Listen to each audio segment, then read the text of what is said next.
Coach, first off, congratulations on your first victory as a Jet. Coach, how you feeling about life? I'm good. I don't know what I got dropped into. I just heard pitching with shadows and wasn't really sure what was going on. Nobody knows what they get dropped into when they listen to the show. Coach. All right, now I want to get inside your mind for a moment, okay? So the Cowboys score. They're 2 points down. They're going for the two-point conversion to tie the game. What are you thinking when the ball's in the air out of Prescott's hand? What's going through your mind? Can you remember what you were thinking? No, when I saw Jamal get in that fast, in my head I was going, this is going to have to be a really good play for them to finish this because it's happened so fast. And unless that guy's wide open, it's just tough to make that play. Okay, so the ball falls. Then what do you think? Okay, I got my first win. No, I was thinking we got to get it onside. And then do we take a knee or do we have to run a play? Then you start going through all those things. And the other thing you had to be thinking, Coach, is making sure there was no flag. Because what was it, 2 plays previous? There was 5 consecutive flags thrown. So you see Witten, who's a future Hall of Famer, making contact in the end zone. You had to be thinking, please don't throw a flag. Yeah, I mean, you can kind of see where the officials are, and usually you can tell if a guy, like when that happens and you don't see anything right away, you're usually pretty good. Now, listen, we all knew that this offense would take a jump once Sam got back in the lineup. But, me as an outsider, I don't know that I thought you would look just light years from what you were offensively, a completely different team. Did it exceed expectations, or did Sam just deliver what you knew that he would? I think it felt like what we thought we were going to be when we kind of were like in training camp. That's kind of what calling plays in practice in the preseason games. That's what kind of felt like Sunday. All right, so they go on fourth down. And then you have the big play to Anderson. And is that just by design? It's almost like a turnover, right? When you get the ball back like that, is it just by design because of momentum to go for the jugular, or was just that a play that you would have had no matter what the first possession was going to be like? That one, we kind of went off script there. We ran something earlier, and one of the corners sat on one of the routes, and we were kind of paying attention to how they were playing.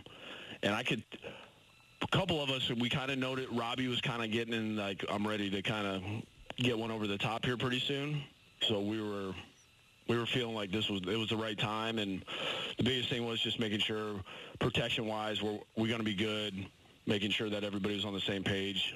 The communication was really good during the game, and guys were dialed in. They were dialed in for this one. Were you surprised that, maybe you obviously do see things differently than we do, that Sam didn't have that much rust after not playing for a while? He seemed pretty sharp. Yeah, he had a couple good days of practice during the Philly week. So right.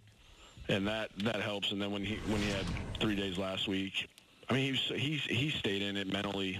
It wasn't like he just went away and did nothing. He was grinding football, and some of that stuff mentally it was helpful for him. We think of Sam of being around here for a while, but he hasn't played that many games, and I'm just kind of startled, Coach, that, his teammates really do feed off him. He's their leader. Is that unusual for a guy that young? No, I think sometimes when a guy just has that natural leadership ability. Sam has a great swagger about him. He doesn't say a whole bunch, but when you're around him, you feel it. And you guys feel it. They just know he's a real guy, and he loves football. He puts a lot of work into what he does, and when he goes out there, I think guys love playing with a guy that can make unscheduled plays. He will turn it into street ball, and sometimes in the NFL that everything's so be here, do this. When you get a chance to play, some backyard football, guys love that. 21 points in the first half, 3 in the second half. Did the Cowboys do something differerly or adjust to anything at halftime that held you guys back in that second half? No, we missed a huge opportunity when we had that drive. It was like we got ourselves out of so many bad situations, and then we're in the red zone, and we had the turnover. Mm-hmm. That was a long drive to have that happen. And we missed out on a couple things. There was a couple calls I wish I could have had back at the end, but, we do what we had to do to make sure that we had one more point than they did. Did you go deeper into your playbook because you had Sam? Were there pages that you just couldn't turn to previously without him? Well, basically, it's stuff that we'd been working on since spring. Right. some of the things we haven't been able to do. Now, there's a narrative coming out lately, Coach, and we wanted to run it by you because you're the guy who would have the ability to tell us yes or no. People are saying that you knew that with the quarterback that you had, that you could not win these previous games and that you held back things and you did not want to show your hand for when Sam got back. Is that true? Were you holding stuff back because you knew that Falk could not do it? No, basically the way that we approached, each game was what gave us the best chance to win that game and what did we have to do there. And, we always try to use, starting with the O-line and the quarterback, we try to figure out what are their strengths and how do we, best use those. And, those guys, they're different styles of players. So, some of the stuff that we did, we might have not have done with Sam and vice versa. All right, now you got a little bit of a long preparation for the Monday game against the Patriots. So you've just seen them. So what are the challenges they present? Anything different than what you saw earlier? Well, you always anticipate you're going to get something different. Coach Belichick's not going to, he's not going to fire a flare and tell me what we're going to do, what they're going to do. So we're going to get something different, and we just got to make sure we do a good job of being prepared on our end, practice well this week, and be ready to execute on Monday. We talked to you about this last week, how you were so even-keeled. You took all the questions. They were not easy questions. You guys were 0-4. Do you feel better about life today? I mean, does the food taste a little bit different? I mean, you breathe in air nicer? I mean, is your day different because you have a victory? Yeah, I just always think of John Fox used to tell me all the time, when you win, everything feels a little bit better. So there's probably some truth to that. So you've had a good day today. Yeah, I'm not complaining. How'd you come out of it health-wise? We got a couple guys got banged up. We got a couple guys that did a good, they got with the, trainers and were able to go back in and finish the game. We'll kind of see how the Beacham injury ends up being. That's the one that's a little concerning. So we'll kind of see how he feels. It's just such a day-to-day thing for him, and we'll figure out who's going to be ready to go on Monday. You got any chance at Herndon on Monday, or is it a longer-term injury? We'll see. I mean, he's feeling better, and he's been working hard. Obviously, trying to get healthy and be ready to go. I know he's itching to get ready to get out there. He's tired of watching. I think that Le'Veon had 14 carries, 50 yards. Were they just saying, the Cowboys were saying, all right, you're going to have to beat me with the pass? Does that become cyclical where now maybe the Patriots will take away Darnold and then you run Le'Veon Bell more?